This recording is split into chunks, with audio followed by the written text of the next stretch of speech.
కన్నబాబు గారితో మాట్లాడదాం. కన్నబాబు గారు, నిన్న అంబటి రాంబాబు గారు, ఈరోజు జోగి రమేష్ గారి ఇంటిపైన దాడి.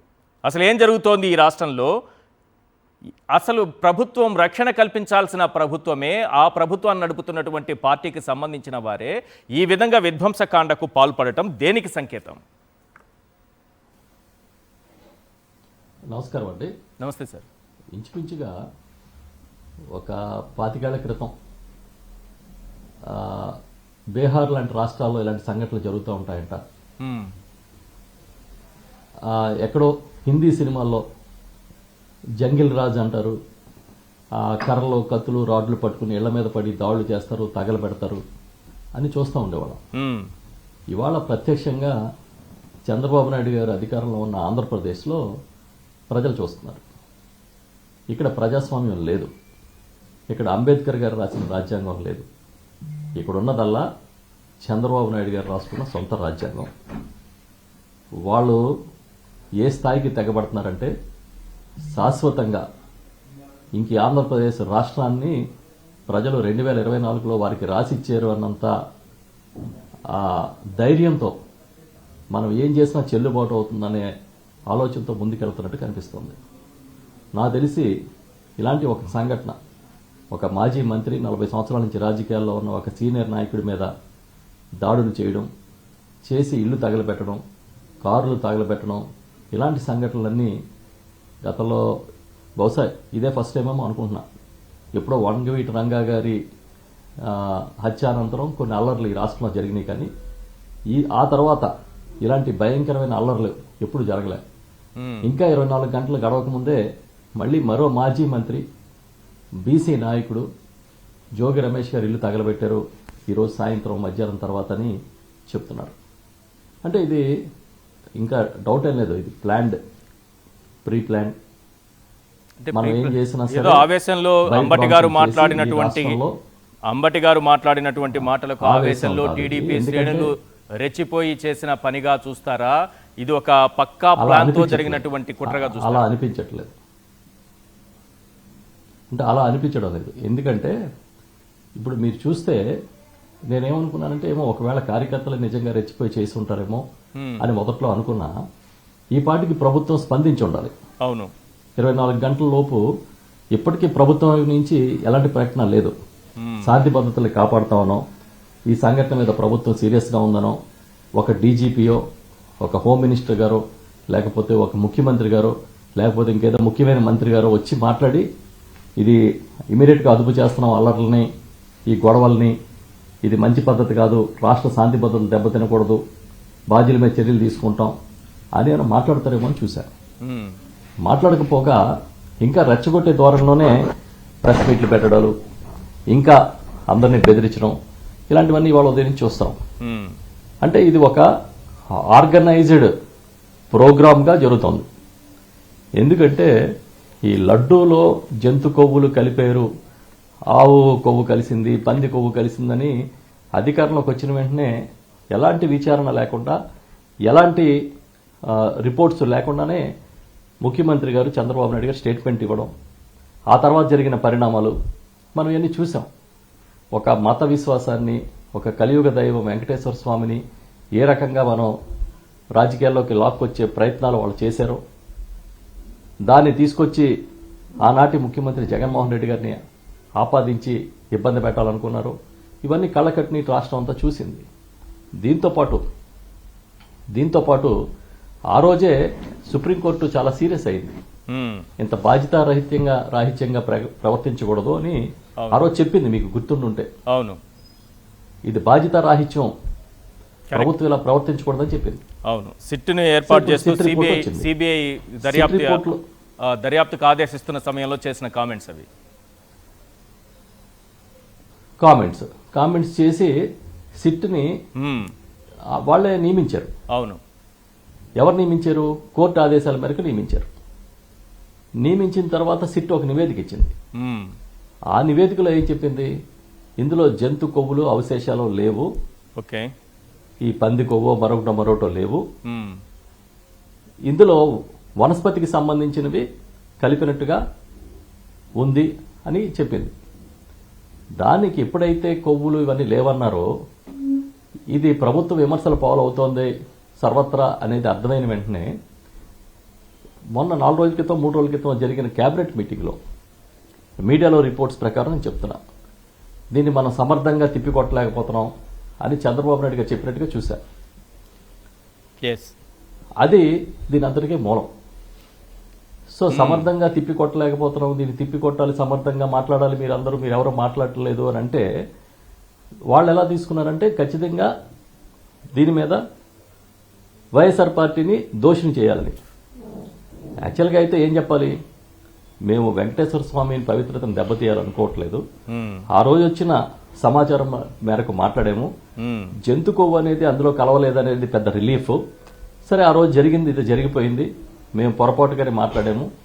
ఇది మత విశ్వాసాలను లేకపోతే దేవుడి పైన విశ్వాసాన్ని దెబ్బతీసుంటే నేను బహిరంగంగానే మిమ్మల్ని సారీ కోరుతున్నాను అన్నట్టుగా చెప్పుంటే అవును, ఆ ప్రభుత్వానికి ఉన్న ఇమేజ్ ఎక్కడికో చాలా ఉన్నత స్థాయికి వెళ్ళిపోయింది. అది లేకుండా ఇదంతా ఎక్కడ జరిగింది, అంబటి రాంబాబు గారి మీద దాడి ఎక్కడ స్టార్ట్ అయింది అని మీరు చూస్తే ఎక్కడ స్టార్ట్ అయింది, ఒక ఫ్లెక్సీ పెట్టి ఒక అభ్యంతరకమైన ఇన్ఫర్మేషన్ దాంట్లో రాయడం వల్ల దాన్ని తొలగించమని అంబటి రాంబాబు గారు చెప్పారు. అలాంటి ఫ్లెక్సీలను చెప్పి ఏం పోలీసులు చెప్పారు, ఎలా మీరు అలో తొలగించకపోతే చేస్తారు, మేమే తొలగించాల్సి వస్తుందని చెప్పారు. ఇలాంటివి విద్వేషాలు రెచ్చగొట్టేటటువంటి అదే చెప్తున్నారండి. పోనీ వాళ్ళు ఎవడో ఎలా పెట్టారు, పెట్టిన తర్వాత అంబటి రాంబాబు గారు వచ్చి ఒక ప్రతిపక్ష నాయకుడిగా ఇది అభ్యంతరకరం, తొలగించకపోతే కుదరదు అన్నప్పుడైనా పోలీసులు వచ్చి తొలగించాలి. చేయకపోతే టెంపుల్ కార్యక్రమానికి వెళ్తే ఉంటే దాడి చేశారని చూసాం. అవును, ఆ క్రమంలో వాళ్ళ బూతులు తిట్టడం, ఈయన కూడా మాట్లాడిన తర్వాత ఆయన మళ్ళీ అనుకుని లేదు నేను అలా తప్పుగా మాట్లాడుంటే అది పద్ధతి కాదు, నేను తప్పే మాట్లాడుంటే సారీ అన్నట్టుగా మాట్లాడారని చూసాం. కానీ ఆ ఇంటి మీద దాడి చేసింది ఎవరు, స్థానికంగా ఉన్న శాసనసభ్యురాలు గారు, వారి కుటుంబ సభ్యులు వాళ్ళు దాడి చేసినట్టుగా చూసాం. అవును, ఇంచుమించు 4-5 గంటల పాటు అక్కడ ఒక హై డ్రామా నడిచింది. ఎస్, మరి పోలీసులు నిజాయితీగా దీన్ని కంట్రోల్ చేయాలనుకుంటే చేయలేరా, చేసి ఉండాలి కదా. అవును, చేయలే. అంబటి రాంబాబు గారిని అరెస్ట్ చేశారు. అంబటి రాంబాబు గారు నిష్పక్షపాతంగా ఉంటే అంబటి రాంబాబు గారు మాట్లాడిన మాటలు తప్పు అయితే ఆ ఇంటి మీద దాడి చేసిన వాళ్ళు అంబటి రాంబాబు గారిని బూతులు తిట్టిన వాళ్ళు కూడా తప్పే కదా. అవును కదా, వాళ్ళ మీద ఎఫ్ఐఆర్ వేయకపోగా ఆఫీస్ తగలబెట్టారు, కారు తగలబెట్టారు, ఇల్లు తగలబెట్టారు, ఇంట్లో పిల్లలు ఉంటారు, మహిళలు ఉంటారు. కొంచెం కూడా మానవత్వం అనేది లేకుండా బిహేవ్ చేశారు. పోనీ ఇంత జరిగింది, జరిగినప్పుడు ఉదయానికి ప్రభుత్వం ఎలా రెస్పాండ్ అవ్వాలి, ఒక బాధ్యతాయుతమైన ప్రభుత్వం అయితే ఏం చేయాలి, చేయలేదంటే అర్థం ఏంటి. అది జరిగిన 24 గంటలు గడవక ముందే మళ్ళీ ఇంకొక మాజీ మంత్రి జోగి రమేష్ గారు ఇల్లు తగలబెట్టారు.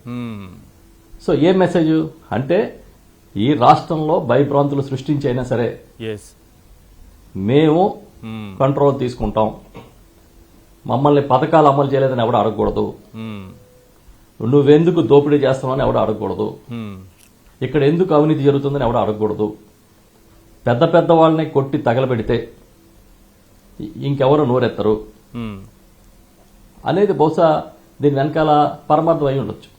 Okay, right. ఇప్పుడు దీనివల్ల ఏమైంది, ఎస్, ఒక సాంప్రదాయాన్ని మీరు సృష్టిస్తున్నారు.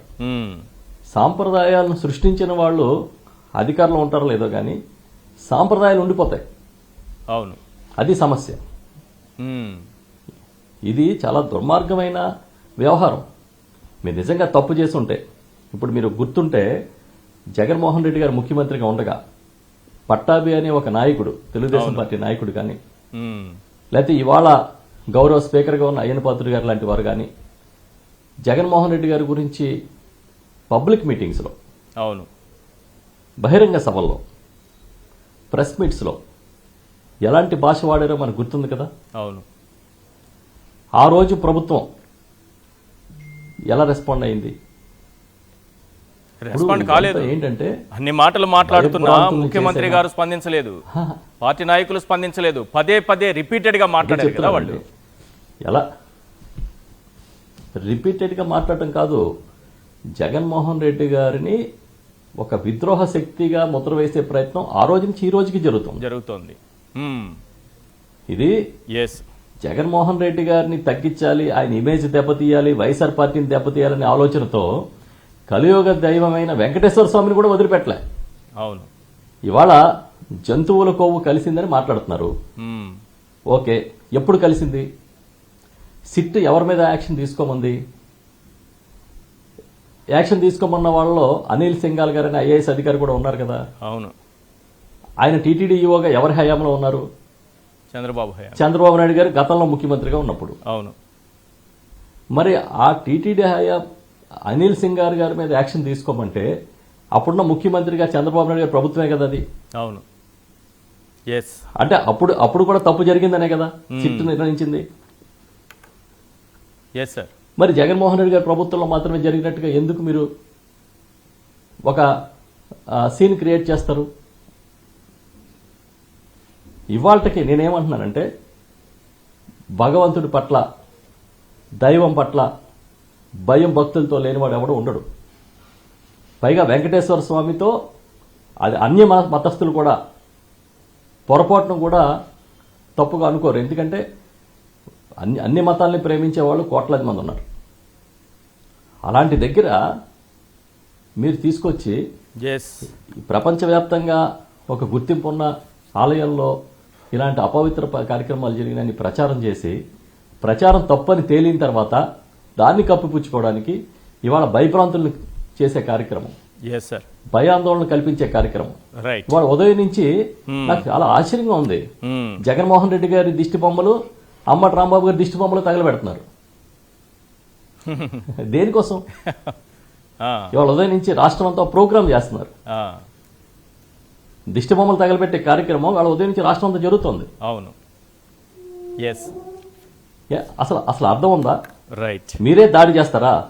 ఇల్లు తగలబెడతారు, కార్లు తగలబెడతారు, అరెస్టులు చేస్తారు, జైల్లో వేస్తారు, వాళ్ళు దిష్టి బొమ్మలు తగలబెడుతున్నారు. Right sir. రైట్. అంటే ఎటు తీసుకెళ్దాం అనుకుంటున్నారు? థ్యాంక్ యూ కన్నబాబు గారు. ఇవాళ చర్చలో జాయిన్ అయినందుకు థ్యాంక్ యూ సో మచ్ అండి.